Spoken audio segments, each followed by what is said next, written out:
মশার উপদ্রব থেকে বাঁচতে হইলে আমাদেরকে কি করণীয়? দিনেও মশা, রাতেও মশা। দিনের বেলায় যদি আমরা শুইতে যাই তাহলে আমাদেরকে মশারি টানায় শুইতে হয়। প্রিয় দর্শক, আমাদের বাড়ির আঙ্গিনা পরিষ্কার রাখতে হবে। যেমন এখানে যে জারজংলা দেখতেছেন, জারজংলাগুলো পরিষ্কার রাখতে হবে। নারকেলের মালা কিংবা ডাবের খোসা, এগুলাতে অনেক সময় পানি জমা থাকে। এই পানিগুলা সেচ করতে হবে, এগুলো ফেলে দিতে হবে আলাদাভাবে। এগুলা ফেলে দিতে হবে। কিংবা অনেকে পলিথিনের ব্যাগের ভিতরে ব্যাগ বাইরে রেখে দিয়ে কিন্তু ওইখানে পানি জমা থাকে। বিল্ডিংয়ের সাথে যাদের ফুলের টব আছে, ফুলের টবের মাধ্যমে জমানো পানি থাকে, সেখানে কিন্তু মশার লার্ভা জন্ম হয়। যেমন এখানে সন্ধ্যা যখন লাগবে তখন কিন্তু মশার উপদ্রব অতিরিক্ত বেড়ে যাবে। তাহলে আমাদেরকে কি করতে হবে? এই সমস্ত জারজংলা পরিষ্কার করতে হবে, কিংবা আমাদেরকে কীটনাশক ব্যবহার করতে হবে। তাহলে আমরা মশার উপদ্রব থেকে বাঁচতে পারবো। ছোট্ট বাবুটা কিংবা আপনার সন্তানটা যখন ঘুমিয়ে পড়ে তখন তাকে অতিরিক্ত মশায় তারে কামড় মারে। মশার কামড়ের কারণে মানুষের বিভিন্ন রকমের রোগ ব্যাধি দেখা দেয়। কিংবা জ্বর হইতেছে, অনেকে ডেঙ্গু জ্বর হইতেছে, অনেকে ম্যালেরিয়া হইতেছে।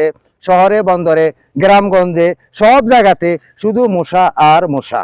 মশা ছাড়া কোনো উপায় নাই। দিনের বেলায় যদি আমরা বসে থাকি সেখানে কিন্তু মশা এসে আমাদেরকে কামড় মারে। এই মশার উপদ্রব কিভাবে বাড়লো সেই জিনিসটা আমরা একজনও কিন্তু আমাদের বিবেককে প্রশ্ন করতেছি না, আমরা বিবেক খাটাইতেছি না। কারণ এইখানে যে জারজংলাগুলা দেখতেছেন, এই জারজংলার ভিতরে কিন্তু এখন সম্পূর্ণ মশা লুকিয়ে আছে। দিনের বেলায় যখন রৌদ্র উজ্জ্বল থাকে, রৌদ্র উজ্জ্বল অবস্থায় এই মশাগুলা লুকিয়ে থাকে। তাহলে আমাদেরকে কি করতে হবে? আমরা মশার উপদ্রব থেকে, যেমন শহরে যারা আছেন ডাস্টবিন কিংবা আপনার ঘরের আশেপাশে অনেকে ঘরের ভিতরে যে থালা বাসন ধোয়ার জন্য যে আপনারা ব্লিচিং ব্যবহার করেন, ব্লিচিং বসান, কিংবা আপনারা অনেক সময় কমেট রাখেন। বিভিন্ন জায়গাতে আপনার পানি জমা থাকে, সেখানে কিন্তু মশা লার্ভা জন্ম হয়। অনেকে দেখা যায় গ্রামগঞ্জে গবাদি পশু পালন করেন।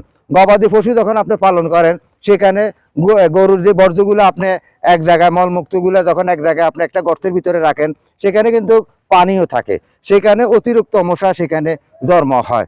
তাহলে আমি বাঁচতে হবে, আপনার বাঁচতে হবে, সুস্থ সুন্দর একটা পরিবেশ তৈরি করতে হবে। তাহলে আমাদেরকে কি করণীয় আছে?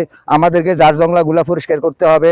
আমাদের ফুলের টবে যদি পানি থাকে, পানিগুলো আমাদেরকে সেচ করতে হবে। এবং কি বাড়ির আঙ্গিনা, ঘরের আশেপাশে কিংবা গবাদি পশু যারা পালন করেন সেখানে যেন কোনো মশা না থাকতে পারে।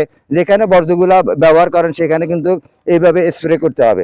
তাহলে আমি এখন এখানে স্প্রে করে দিব। যেমন এখানে জারজংলা আছে, এই জারজংলার ভিতরে আমি এখন স্প্রে করে দিব। যেমন আমি এখানে কীটনাশক ব্যবহার করতেছি। এই কীটনাশকগুলো যখন আমি ব্যবহার করব, এখানে ব্যবহার করার পরে মশা কিন্তু মারা যাবে। আর আপনারা কি করবেন? কীটনাশক ব্যবহার করার সময় যে দিক থেকে বাতাস আসে, যেমন এখন উত্তর থেকে বাতাস আসতেছে, তাহলে আপনাকে দাঁড়াইতে হবে উত্তর পাশে।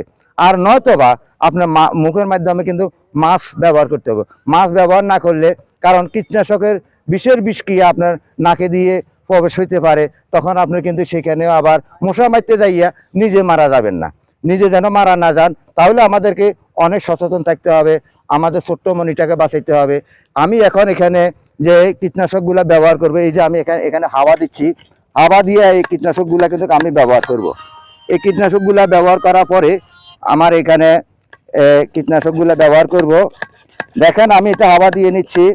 হাওয়া দেওয়ার পরে এগুলা আমি এখন এখানে এই যে